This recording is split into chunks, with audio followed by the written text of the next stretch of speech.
Hey, listeners of the Bio Report, I want to tell you about a new member benefit from the California Technology Council. CTC has teamed with Reprivata to offer members 6 months of Reprivata's COT network service for free, which gives companies the power of a VPN at a fraction of the cost. A remote, flexible workforce is the new normal, but most corporate networks aren't built to accommodate work from home at scale. Reprivata's COT network offers an easily deployable, affordable, and scalable solution to securely enable remote workers and protect the corporate network. To learn more about this and other member benefits, go to californiatechnology.org/member benefits. I'm Daniel Levine, and this is the Bio Report.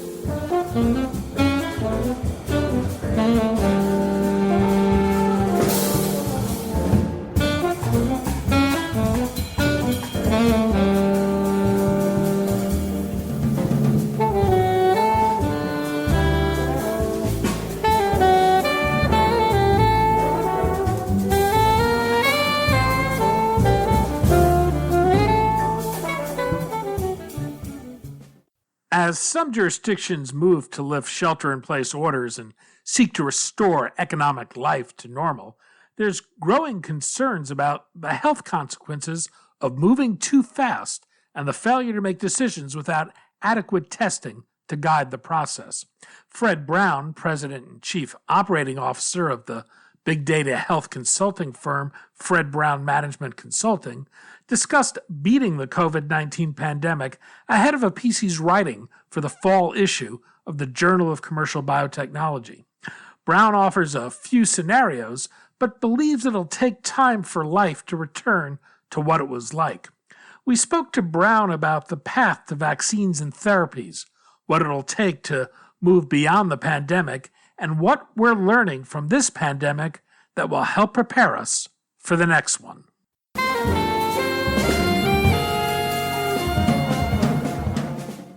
Fred, thanks for joining us. Pleasure. Thanks for having me. We're going to talk about the COVID-19 pandemic, an article you're working on for an upcoming edition of the Journal of Commercial Biotechnology about the issues the pandemic has raised and a framework for people to think about where we are in the pandemic as it progresses. Perhaps we can start with some basics. Why is this virus so dangerous, and what is it about life today that makes us so vulnerable to it? Yeah, that's a great question. So I guess, the first thing about the COVID virus, unlike most of the ones that we're familiar with, is that it's a novel virus and we have absolutely no immunity to it. So it's going to take a long time for us to build what they call herd immunity to this particular virus. It's also very contagious, much more than we originally thought, because there are a lot of asymptomatic patients that are involved, and it could infect. It's been infecting up to 30% of the populations in the higher risk areas like healthcare and essential workers. From our initial surveys that are too small to really get a general sense of this, but we think the R value, the reproductive value, is well over 2.5 at this point. It's much more deadly than flu viruses that we've had that we're more exposed to. Not quite as deadly as SARS, not as deadly as MERS, but in the middle range. And of course, when so many people get infected, we have a high death rate as a result. And it's in a family of viruses for which we really haven't developed any effective vaccines yet. So we're going to have to develop some new technologies. We're placing heavy bets on new technologies at this point. And we don't really know at this point also about the immunity levels that we are conferred with when we actually are when we have the disease. We don't know the duration or the amount of immunity we have conferred. And on the vaccine side, we don't really know what the mutation rate is. We believe that it's not too high comparatively compared to, for example, malaria or HIV. But we're still finding out much more about this virus. So it's such early days that it's hard to say definitively, give you any definitive answers, but we can say what the trends generally have been and what the data to date tells us about. The reason that we're so vulnerable is because our economies really do depend on global supply chains, and we're traveling around everywhere. We have a lot of face-to-face service-based industries that we depend upon, and we have extremely high population densities in a lot of the world that we visit, and our cities have become, as we become more industrialized away from the agrarian society. So we're much more mobile than we used to be. We're much more social as human beings, have been than ever before. We have an information environment that's truly ubiquitous and engaging, and our politics are pretty polarized, so that frequently a lot of the discussions we have about how to best attack the disease can be divided between countries, divided between different parts of the country, and between different populations in the country. So all those things make it kind of a perfect storm, and I think we're going to find that this pandemic is the first of many that we're going to have. Sadly, we've kind of dodged a few bullets in the past. SARS, MERS, Zika, with Ebola, but every 2 years we have something that's pretty threatening, and so far they've all died down. And this COVID-19 is the first that hasn't. So we're kind of up against it. We're at a point of great tension between what's in the best interest of public health and concerns about the long term economic impacts of sheltering in place and social distancing. The best case scenario would be to develop a vaccine, inoculate everyone, and get on with our lives, but that doesn't appear to be a likely scenario anytime soon. What will it take to develop and deliver a vaccine? So yeah, I've developed several vaccines in my career and been part of big teams that do that. Um, it's the vaccine development process it can be quite challenging for a number of reasons. First, it has to be safe. And with such a large population of the world being infected by COVID and needing a vaccine, that means when we test the product, initially it'll probably go through a limited licensing process. It means that not every population will be approved for giving the vaccine to, because to test all the different kinds of populations in the world that we have, all the different genetic types, there may be some effects of the vaccine on certain peoples with certain genetic with certain genes that it won't be an effective vaccine, or it'll actually could be a dangerous to those people. So we have to do a lot of safety testing initially, and to move more quickly, I think we're going to. Because we so desperately want a vaccine for the general population, that will probably, approve a limited license vaccine initially, and then move to explore other populations as the vaccine becomes more and more available. Because obviously we have to scale up the vaccine as well, and we're talking about 7.8 billion doses potentially. We don't need actually quite that many, but it's certainly more than 5 billion doses to get the immunity levels up that we need to. So that's the first issue, is safety, and those safety tests. First we create models in mice, and then we move to generally the ape models. Although we've seen some opportunities in the weasel models, so we have to have two different models of animal. Right now, we're going to move right from mice to human, and then come back to the second animal model and what they call longer-term safety studies in large animals, in order to save time. The regulators have decided to lower some of the barriers that we normally have, but it still takes time for that.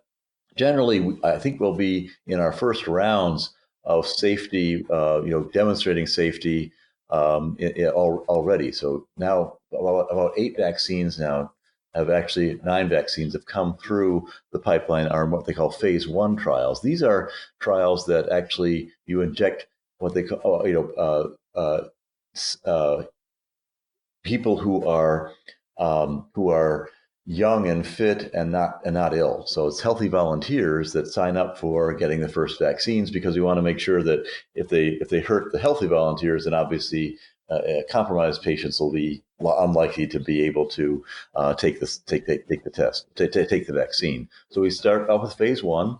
And once phase 1 is done, that goes pretty quickly. And most vaccines actually make it past phase 1. Most vaccines, there's about a 70%, 68% rate of from creating a novel vaccine for a novel virus. We get about a high 70s. High 60s to low 70s kind of probability of success. So a lot of those first vaccines will go through phase 1. The tricky area is phase 2. Phase 2 is long-term safety and, more importantly, dosing. So you have to really understand. You have to, in order to make sure that the dose is efficacious, you're really going right up to the line, right? Because these vaccines, they actually have pieces of the pieces of antigen in them that cause you to have an immune response. So if you go too far, you'll have too heavy an immune response. It'll be like having the disease. If you go too little, you won't have enough of an immune response in order to get protected. So making that line just right is actually quite challenging, and the dosing can be very tricky. And typically, for a novel vaccine, we're talking about, oh boy, about between 5 and 22% vaccines get through and move to phase three. And so that's really that's sort of the killing fields of vaccine development, is this phase two dosing piece. And there are various tricks we have in order to try to make the dose more appropriate. You can try to put adjuvants in the dose, so you can kind of try to underperform the vaccine, pump it up with adjuvants that cause you to have a larger immune response. That gets quite tricky to manage in a number of ways, but it is a technique that works. One of the things that we're worried about two things in this process. The first thing is called is when you actually make you actually make the disease more powerful, because you suddenly have a vaccine that can kill off parts of the weaker parts of the virus strains and produce more of the stronger parts of this viral change. So we have selection pressures when we start to vaccinate, and you can actually cause the vaccine and a number of other things to become actually stronger, and that can be quite dangerous, obviously, because we don't want to create a stronger virus in the vaccinated people. We want to weaken it and cause protection. So that's what we're looking for. The other thing we're looking for is mutations, because the more this virus mutates, like malaria and HIV, those are very hard to kind of focus on, conserve parts of the proteins that are expressed on the virus to be able to control it effectively. So when you have a highly mutative virus, then it's very hard to create a vaccine for it. Now you move into phase three. Phase three is efficacy trials, and about 70% of the vaccines usually make it through efficacy. And those processes typically, just so you know, those processes typically can take 4, 5, 6, 10, even 15 years. We're hoping that this virus comes through very quick. This vaccine comes through very quickly. We're looking at 8 vaccines. As I said, they're using 4 different platform types: an RNA, DNA, and then a vaccine live and attenuated vectors. And that helps the vaccine to get. Those are platforms that help the genetic material or the proteins that are supposed to cause the antigen response to actually be delivered to the cells. So the problem that we have right now is the platforms that are proven take a lot longer to develop. The platforms that are unproven are faster, but of course they're unproven and they're not scaled. So if we have failures in the early rounds, and I'd say we'll have a sense of this around September, whether things are getting through to phase three, then we're on a much longer path for development. If we are successful, say in November, we've got a couple of candidates that make it through to phase three testing, true phase three testing, not sort of acceptance, but unsuredness, but true phase three testing. Then we're on a faster path, and that'll be exciting. And if we're on a faster path, then we'll probably need to start to develop the manufacturing processes in parallel, so that we can develop enough of the vaccine that we can have a significant impact on creating immunity in the human population by having enough production. And when you talk about doing all these things in parallel rather than in sequence, you're talking about, first of all, a large investment. Now we're talking 30-40 billion dollars, plus you're taking a lot more risk with both the people who are being a part of the trial as well as the patients downstream who have to try out these vaccines that may not be as fully tested as we like to have them if it were not a pandemic situation. The World Health Organization recently reported that only 2 to 3% of people have developed antibodies to the virus. I've seen some other numbers that suggest this could be higher, but it would suggest herd immunity will not protect us should we push to a return to normalcy. What's the risk and what don't we know that we need to know before taking such steps? Well, that's a great point, and basically the the I kind of call that getting brutal. So when you say, we're just going to let it, what they call run through the herd, let the virus run through the herd, what you're doing is you're gambling that the total humanitarian cost of shutting down the economy, which is expensive, first of all, and second, does cause health impacts because you're not, you've got people dying of other disease types also. If you shut down the virus disease, suddenly you've got people who are poor and not having enough nutrition and having other health effects actually increase their death rate. So there's an aspect of that versus the total cost of letting the virus just run its course. And the kinds of numbers that we need in order to, well, so first of all, that's a big bet. This is our first battle with the virus. We've had it go around the world once. It's killed over 2 million people. And it gets more and more powerful as it goes around the world. So the first million people took 4 months to die. The next million people to die took 12 days.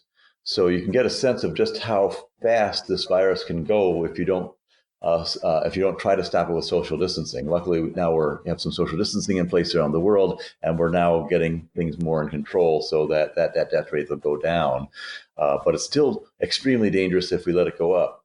And so what the people who are saying, let's get brutal, are saying is, if we let the virus go around the world enough times, then we'll have a herd immunity. Well, we've done the simulations, and what we think is the case is that it's quite a transmissible virus, that it has a reasonably high death rate, not quite as high as we originally thought, but still probably, probably in the 0.7% range to 1% range would be our best. Right now, our best guess is run between 0.3, which I think is too low, and well over 1, which I think is too high. So if I had to guess right now, body of X would probably say between 0.5 and 0.9, something like that.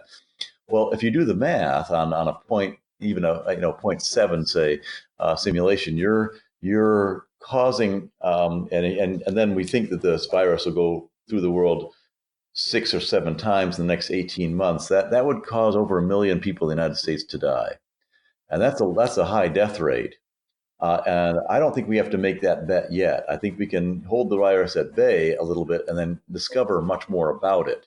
So rather than making that bet right now and letting the virus loose and sort of cutting away the umbilical cord, you're sort of hanging by the thread of, okay, I'm not very happy in this basket. Let me cut the rope now and see how far I fall. And you don't want to be Wile E. Coyote in that situation. You want to sort of have a nice, a shortfall, and we can figure that out by knowing much more about first the true death rate, mortality rate. We call it the CFR, case fatality rate. Second, much more about the prevalence, so how concentrated it is in the population. So if you let it go, what's the likely outcome? Third, a number of asymptomatics. So asymptomatics are people we don't see right now, but they're able to infect other people and cause problems. And then those 3 things. But the one thing that I'm most concerned about actually is what are the long-term health effects. So if we let this thing go, and suddenly we find out that in certain populations, or even for broad populations, it has complications that we weren't initially knowledgeable of, like long-term brain problems, long-term heart, lung function problems, long-term digestive tract problems, vital organ type issues. That would be a surprise, but we want to find that out before we let it run. So if we let the herd immunity run with what we believe is the case about this virus, we believe that it would take about 10 or 12 runs through the earth before we even got close to herd immunity. So in the next 18 months, if we let it go completely and don't respond, As I said, it would kill, about 1.3 million people, and about 37% of us would have an immunity. Only 37%. And in this case, we need to get, if we're talking about perfect protections, which means, that the people, we have a herd effect, and that we're able to distance ourselves by using them as a shield. You need 54.5% of the population to have herd immunity in order to achieve that. Normally, we like to go beyond that. And in this case, we probably need to get to 80 to 85%, what they call herd immunity or immunity in the herd, in order to protect the vulnerable people on the planet. The other big issue is we're not really sure about the duration or quality of the level of immunity we're going to have. So in other words, right now, MERS and SARS, you have about a 2-year amount of immunity, and the immunity is pretty good. But for other diseases like the common cold, which is another coronavirus, you have no immunity, and so it doesn't last very long, and you have no immunity. So that's we really need to learn a lot more about the virus before we make such a big decision, frankly. Testing has been a source of controversy and confusion. What types of testing do you think is needed, and what role should it play in terms of both making a decision to relax restrictions and ongoing surveillance? Yes, that's a great question. So there has been controversy, and there are 3 kinds of testing that we have to do. The first kind of testing is called surveillance testing, and basically this is the kind of testing that you do at large populations to get a general sense in the population of whether you've got a lot of people with the disease. And there are 2 kinds of surveillance testing. The first is generalized surveillance testing, where you go out and you randomly pick a few people. You pick an event, and anybody, or you at a grocery store, and you start to what they call thermally screen them. So you look at the test. Anyone who has a fever, before they enter the store, you say, "I'm sorry, we have a fever. Please go get tested." And at that point, they go get tested, and you can find out whether or not what the kind of level of prevalence generally is in the population if you're doing that enough. And we have to do a lot more of that right now. And I think you'll see that ramp up shortly. Then you've got sentinel testing. Sentinel testing is when you decide, I'm really interested in one particular location. I really want to understand prevalence of the disease in that location. Suppose, for example, you've got a major plant that's going to create all sorts of N95 masks. Well, you'd really want to know quite precisely and test everybody going in and out of that plant. First, what the baseline is, and then what the level of protections are that you're instituting. So those are surveillance kind of testing, and they're very helpful for catching asymptomatic patients, catching patients early on in the disease before they can spread the virus. That's the idea. You try to catch them before they spread the virus. The second big kind of test we have is the testing for the virus itself. And there, you're actually looking for the RNA or DNA or early antigens that indicate that you have the virus. And you even want to know whether the virus is shedding and active. And these RNA tests, they call them PCR tests, actually give you a reading about whether you've got the virus or not. So that's the second kind of test. And the third kind of test is basically a test for immunity. So if you have enough of the right kind of antibodies, and we're still discovering which ones those are and what kind of quantities you need, you will be immune from the disease for a certain period of time. We don't know how long, but hopefully a year, hopefully a season. And if so, you'd like to know that, because then you have kind of superpowers, if you will, and you want to be able to, go out, do things. You won't be contagious to anybody. You'll be able to, be in environments that are highly concentrated with COVID and not get sick. So those are the 3 levels of tests. There have been a lot of controversy about how many tests. And the reason there's a controversy is there are two kinds of goals that you have with testing. The first kind of testing is population level goals. Population level goals are for understanding, are used by epidemiologists, and they're there to figure out what the prevalence of the disease is, some of the characteristics of its fatality rate, and so on. And so they only need to have one test in an area of that's matrixed off. You figure out what what your what your density of the population is, and you figure out what the density of the virus within that population matrix is, and then you can get a lot of very interesting, especially important policy information. But you only need to do one test, and right, of the person. You find out the person has COVID, and that's a check in the box, and you have the prevalence levels. The other kind of testing is actually individual care testing. So you've got a population level and individual level. And if you think about it, to take care of a patient and to actually use the test to decide whether to turn on and turn off the economy, which is ultimately what we want to do here, you actually have to have a lot more penetration of and density of testing. And that's because once a person is known to have COVID, they'll be shedding that virus for up to 20 or 30 days, even up to, well, the longest I've seen is 42 days. That's an awfully long time to start and test. And so every few days, you're going to want to do another test to make sure the person is truly safe to go out into the world. If you want to take care of that person, a person who is in end stage coronavirus, you may need to take 5 or 6 tests a day. The other thing is, of course, as you do more surveillance, you have to then follow that up with much more direct viral testing. And then you want to follow that viral testing up with immunity testing. So when an epidemiologist says I need only 500,000 tests a day to figure out what's going on, a doctor who actually has to treat all those people, or an economist who has to figure out whether or not to turn on and off a $1 trillion part of our economy, is actually going to need literally 2 orders of magnitude more of that testing density than an epidemiologist would.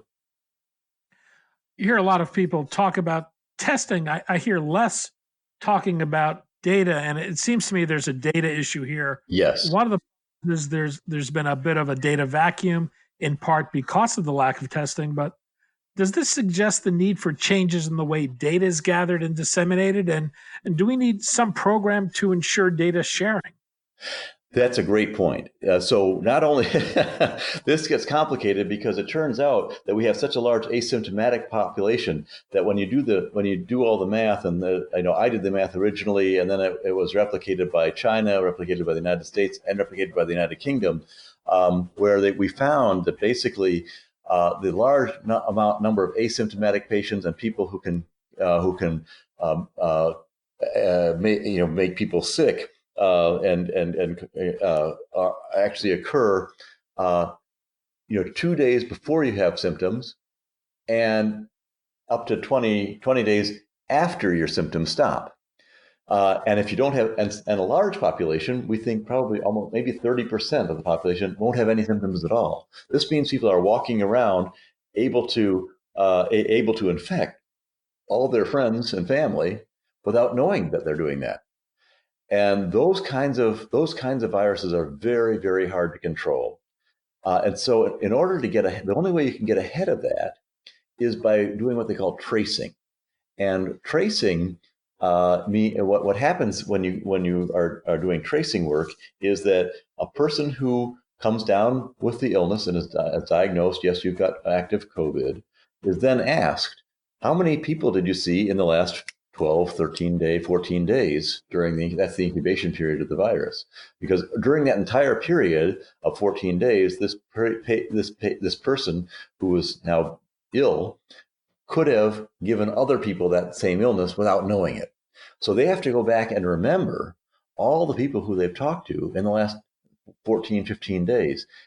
And then you go to the next level and you say to those people who they've contacted, you may be ill, you have to isolate, but can you also tell me all the people you've contacted? And you can get a sense of just how vast that effort is going to get, right? Because one patient may have contacted, in some cases, they can be responsible for as many as 700 additional cases. They are called super spreaders, and you have to kind of track those guys down, figure out what they're doing that's causing the super spread, and then shut that down and try to prevent all these other people from passing on the disease further. And so this tracing work is either very manual and invasive, or it's automated. So if you look at what countries have done, for example, in Singapore, in Taiwan, they'll have, and in fact, Apple and Google are coming together to actually create the next device all the Apple phones will have embedded in their operating system a Bluetooth function that allows them to identify tokens of anybody who you come within 6 feet of on their Bluetooth. So as soon as you come into 6 feet of Bluetooth radius, token will go off. You'll have that person's phone number then in your phone. And if that person or you become sick, that person's phone will notify your phone, I've just become ill. You should go and get checked for COVID, and all the people who you have contacted in the last 12 days will also be notified. You should go and get tested for COVID. So you can get a sense of just how intensive the testing is going to have to be, and if we don't have an automated system, how difficult it's going to be to stop this virus from spreading. You've sketched out a couple of different scenarios, but the one I think you see as being most likely is one where the virus subsides and then we have periods of repeated sheltering in place where things get turned on and then turned down. What is life? What should we expect life to be like under this virus until we have treatments and vaccines? Yeah, until we have treatments and vaccines, we will have to continue to shelter in place. That's really our only hope of slowing down its reproductive cycle. And if the reproductive cycle stays above one, it's going to compound itself exponentially. If we can push what they call the R values below one by social distancing, by preventing the virus from touching us and reproducing, that's the social distancing piece of it. Then our life looks very different. I think what will happen is basically you'll have to look at your activities and you'll have to decide, are these activities, first of all, how important are these activities? If they're very important activities, then you have to say, can I socially distance successfully, or will it be very hard for me to socially distance? If it's going to be easy for you to socially distance, then you go ahead and do those activities, right? So, you go for a walk, you put on your mask, you always stay 6 feet away. That's pretty easy. But if you have an airplane flight that you really want to take because you really have to go get somewhere in an essential way, then it's very difficult to socially distance. And you really want to decide, is this really what I want to do? And if it is what I want to do, then how am I going to wash down all the airplane seats? How am I going to get an N95 mask? How am I going to get protection for a multi-hour flight? And my guess is right now, you probably can't get it. I don't think that we have enough protections in place to truly know whether you're going to be safe. The only way you can do that is to test every passenger who comes on the plane. Make sure they do not have COVID. That means you're going to take a full test. Ask them what their health history has been. Take their temperature frequently throughout the flight. Make sure they never come down with anything. And then when you get to the other side of the flight, if anyone's come down, you're going to have to quarantine that entire flight for 14 days. So it's going to be extremely difficult to do that kind of an activity. If you take that decision and you make that trade-off, that's your decision. But if you think it's not so important an activity, then maybe you don't want to do it. The last set of activities, though, are the activities that aren't very important, and or that you can socially distance pretty easily. So there are things like going to the bar, going to a big football game, going to the beach. You really have to think through: is that really the way I want to take? I really want to take that risk for this activity. There are other activities that it's pretty easy to socially distance, not terribly important, like playing video games, watching Netflix, and feel free to do all those things as long as you're socially distant. But the trick is going to be to protect yourself while you're performing activities at work, at play, that are very difficult to socially distance and very important to your personal life. And that you should really think about as every person should think about what their priorities are there.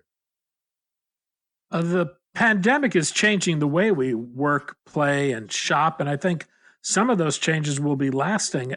At the same time, it's also changing the delivery of healthcare. There have been a number of obstacles that in recent years slowed the adoption of things like telehealth, but they seem to be swept away in an instant with the pandemic. How do you see this experience reshaping healthcare in the United States? That's a great question. I think, unfortunately, our healthcare system in the United States was already having challenges with profitability. Most of our healthcare, as you know, is not for profit. They and they make most of their money in elective surgery areas.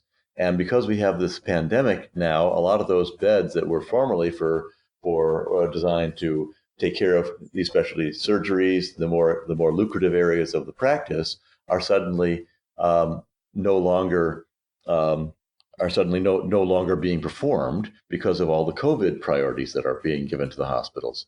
So a lot of the hospitals you're seeing, their revenues are down 40%. And so they're having tremendous challenges. And so I think we're going to have to rethink the reimbursement and the value system of our hospitals carefully so that they can stay around, because we need our hospitals, we need our doctors. Otherwise, we'll have a lot of trouble in other areas.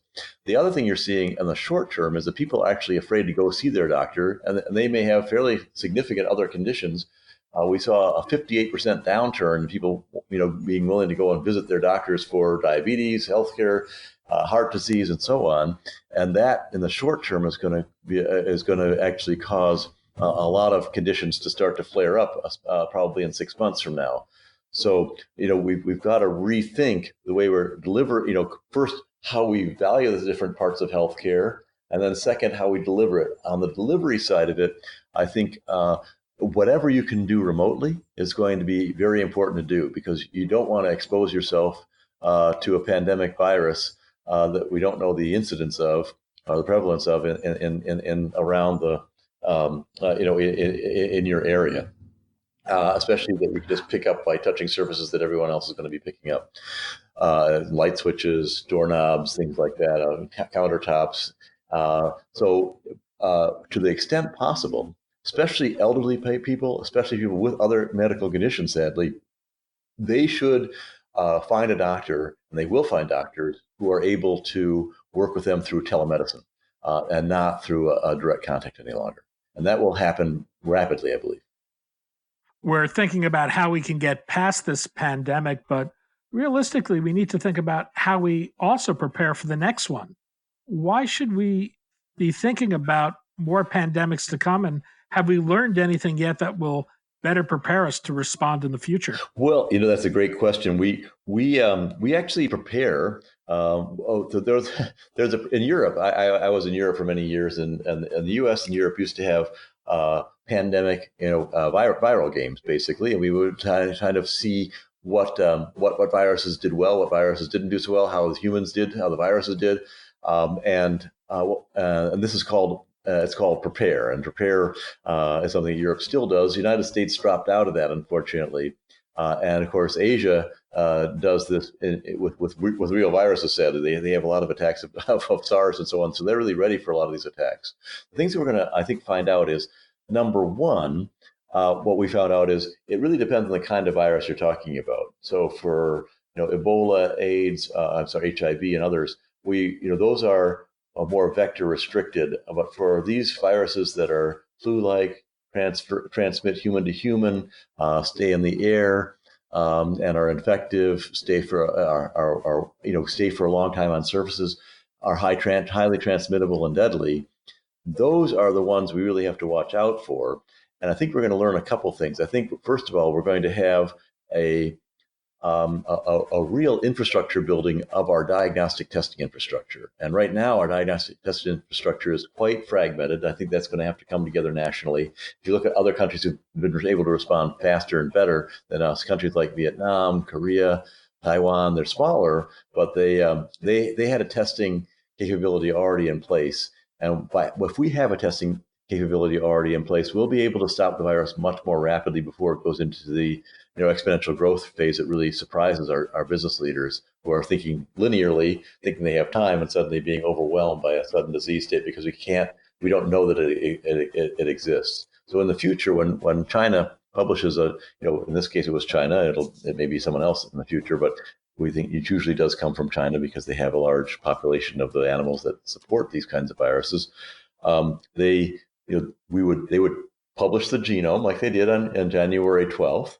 At that point, we would develop a test very rapidly, and we would test for the incidence of the virus immediately rather than waiting until we see our first deaths, which is what we did. So we gave the virus about 6 or 7 weeks to kind of start to build up its momentum and create this exponential challenge for us.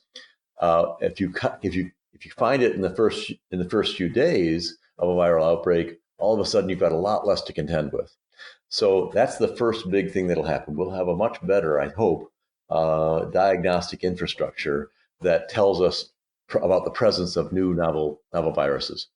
The second big thing that'll happen is I think we're going to develop a better technology around vaccines in 2 ways. First, new platforms that we can deploy quite rapidly, which will be great if they work, and that have a manufacturing process that will be much more scalable that we're ready for.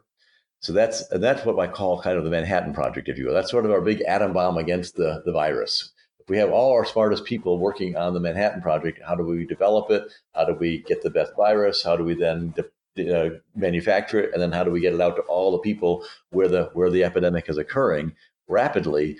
That's a Manhattan type project. And I think we'll see a lot of partnering to make that happen, and a lot of money going to that kind of operation so that we have better vaccine development for viruses in the future. And the third big area is I think we're going to learn a lot more about how to respond economically. After World War II, we had the Bretton Woods Accord, and we kind of restructured the way we do a lot of our economies. And I think we'll see that we probably need that again at the end of this big battle. It's our third World War, if you will. I think we'll see how we can organize ourselves so that we don't have big ups and downs in supply, big ups and downs in demand. That we figure out what parts of our supply chain should be globalized, which ones should remain more localized, and there'll be I think a fairly different kind of structure that's a little bit more resilient to this kind of attack than we have right now. Fred Brown, President and Chief Operating Officer of the Big Data Healthcare Consultancy, Fred Brown Management Consulting. Fred, thanks so much for your time today. It's been a pleasure. Thanks for having me. Appreciate it.